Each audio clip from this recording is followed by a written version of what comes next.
नमस्कार छात्रों, आज आपको पाठ 20 हिंदी भाषा सेतु ये कविता है जुलूस चींटियों का, ये पढ़ना है। यह कविता माँ बेटे के बीच संवाद रूप में लिखी गई है। मानव प्रायः अपनी मांगों के लिए बड़े बड़े जुलूस निकालता है। जो मानव है तो अपनी मांगों को मनवाने के लिए बड़े बड़े जुलूस निकालता है, प्रदर्शन करता है।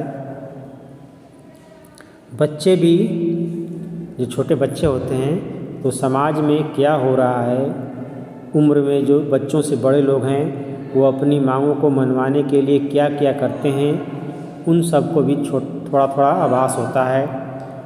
तो बच्चा जो है एक चींटियों की लंबी पंक्ति देख पुत्र अपनी माँ से पूछता है कि क्या इन चींटियों की भी कोई मांगे हैं। पुत्र के इस प्रश्न पर माँ उसे मांगों के बदले चींटियों के श्रम के बारे में बतलाती हैं।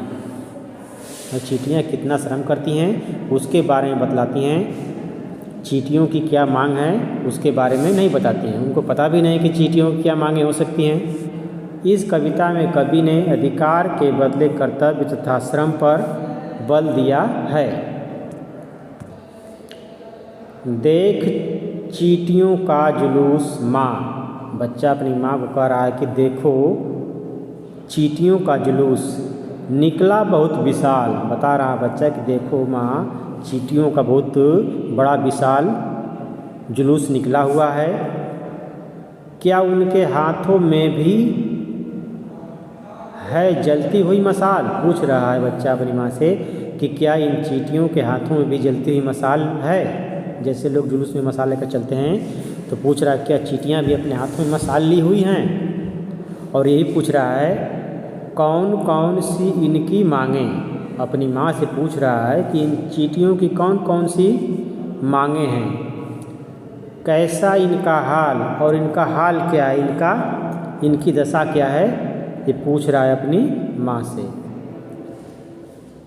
क्या इनका नारा है और इन चींटियों का नारा क्या है। जैसे जुलूस निकलता है उसमें लोग नारे लगाते हैं, तो उसी तरह से बच्चा पूछ रहा है कि इन चींटियों का जुलूस है तो इस जुलूस में चींटियों का नारा क्या है। बोल भी रहा है बच्चा, मांगे पूरी हो तत्काल। वो कह रहा है क्या यही नारा है उनका कि मांगे पूरी हो तत्काल, ये चींटियों का नारा है। तो माँ जो है बच्चे के प्रश्न का उत्तर देते हुए कह रही है, प्यारे बेटे यह जुलूस तो ज़्यादा नहीं बड़ा है। बता रही है माँ कि ये जो जुलूस है ज़्यादा बड़ा नहीं है, क्योंकि चींटियाँ जो हैं बिल्कुल कतार में चल रही हैं, एक के पीछे एक चल रही हैं। ये लंबा दिख रहा है, ये लाइन लंबी दिख रही हैं, लेकिन अगर सब चींटियाँ एक जगह हो जाएं तो थोड़े से जगह में ये आ सकती हैं।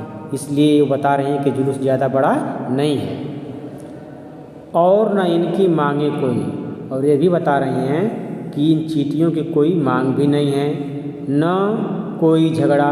ये भी बता रहे हैं कि न तो इनसे किसी का कोई झगड़ा है। इनकी माँ ने इन्हें सिखाया, ये बता रही हैं कि इन चींटियों की माँ ने इन्हें सिखाया है कदम मिलाकर चलना। चींटियों की माँ ने इनको सिखाया है कि कदम मिलाकर चलना, मतलब एक साथ चलना, एकता के साथ चलना, कतार में चलना, लाइन में चलना। चींटियों की माँ ने चींटियों को सिखलाया है।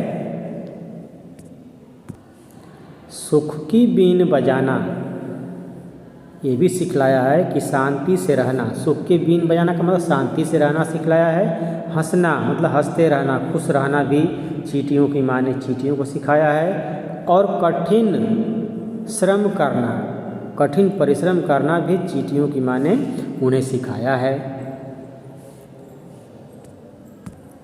क्योंकि परिश्रमी व्यक्ति ही अपने जीवन में सफल होता है। ऐसा कहा भी गया है, जो अपनी सहायता खुद करता है ईश्वर भी उसी की सहायता करता है।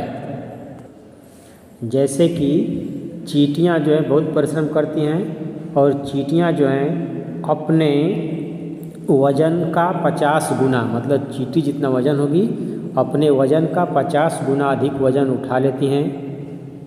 आदमी बहुत उठा सकता है तो अपने वजन से 1 या 2 किलो अधिक उठा सकता है, या तो मतलब कोई बहुत परिश्रम करेगा तो अपने वजन का 3-4 गुना उठा सकता है। लेकिन चींटियाँ जो हैं अपने वजन का 50 गुना अधिक उठा पाती हैं। इस प्रकार की योग्यता चींटियों को ईश्वर ने दिया है। तो मालूम पड़ता है कि चींटियों के परिश्रम को देखकर ईश्वर ने उन्हें इस प्रकार की योग्यता प्रदान की है। एक एक दाने से अपने भंडारों को भरना।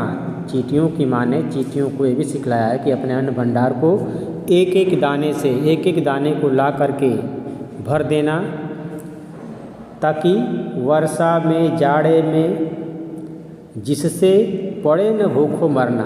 मतलब मौसम जो आने वाला होता है, कठिन मौसम आने वाला होता है, तो उसके बारे में चींटियों को जानकारी बहुत पहले ही हो जाती है।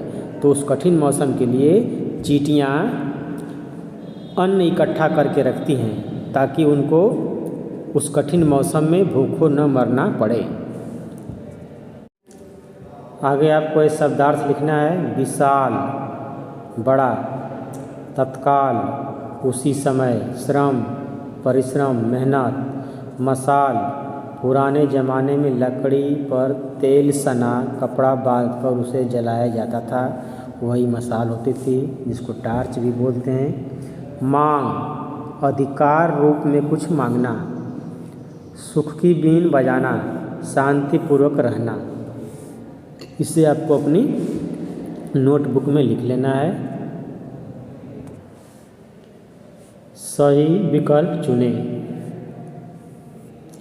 कवि चींटियों के हाथों में किस चीज़ के होने की कल्पना करता है? तो जलती हुई मशाल।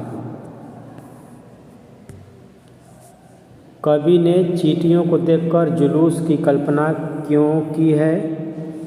तो वे बड़ी संख्या में थी, वे एक कतार में थीं, वे एक ही दिशा में साथ साथ चल रही थी, तो इसमें सभी होगा।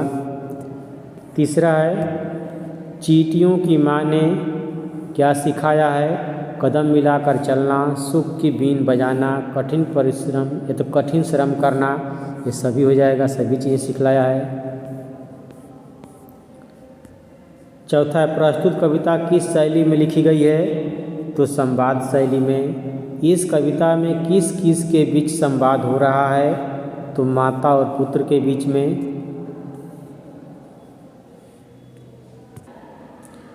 चींटियों को वर्षा या जाड़े में भूखे क्यों नहीं रहना पड़ता? तो इसमें होगा वह अपने भंडारों को भरकर रखती है। सातवां, इस कविता में क्या सीख मिलती है? इस कविता से क्या सीख मिलती है? तो अनुशासन का महत्व, कठिन श्रम की ज़रूरत, भविष्य के संकट की तैयारी, सभी मतलब सभी प्रकार की जो शिक्षाएँ दी है यहाँ पे सब मिलती हैं हमको।